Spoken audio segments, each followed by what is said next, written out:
Not everyone on the court agreed with the decision. Justice Thomas dissented, joined by Justices Gorsuch and Alito.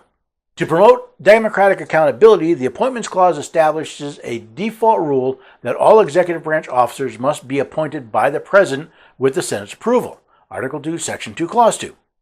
Congress may depart from this default by authorizing a department head to appoint inferior officers, but only if it does so expressly. It's the word expressly that entangled this court in the web of illogic. As Justice Thomas sees it, at the beginning of this suit, a subordinate official within the Department of Health and Human Services had for years appointed the task force members. Everyone now agrees that the practice was unlawful. Everyone further agrees that no one statute provides for a department head to appoint the task force members. Except not everyone agrees with your second statement, Justice Thomas. The majority of the court believes Congress has by law vested appointment authority in the Secretary of HHS through two steps. First, the 1999 statute governing the task force gives AHRQ director the authority to convene a task force to be composed of individuals with appropriate experience. Congress need not use magic words to confer appointment authority, and around the time of the founding, appoint was synonymous with allot, assign, or designate. In the absence of a statutory provision that more explicitly confers appointment authority, the AHRQ director's power to convene is naturally read to include the power to appoint. Now, is the court correct? Does the power to convene include the power to appoint? Not according to the Merriam-Webster Dictionary Online, which defines convene as to come together in a body. It seems that Thomas has a point, and the power to convene doesn't appear to include the power to appoint.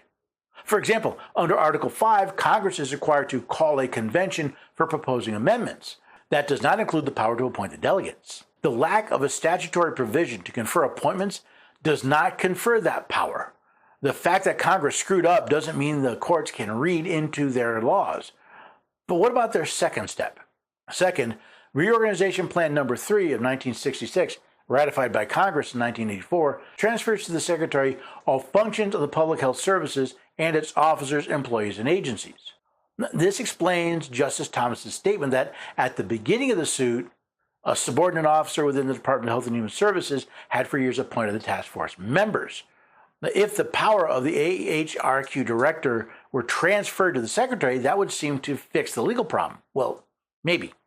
Because as Justice Thomas points out, in ruling otherwise, the court treats the default rule as an inconvenient obstacle to be overcome, not a constitutional principle to be honored. And it distorts Congress's design for the task force, changing it from an independent body that reports directly to the President to one subject to the control of the Secretary of HHS.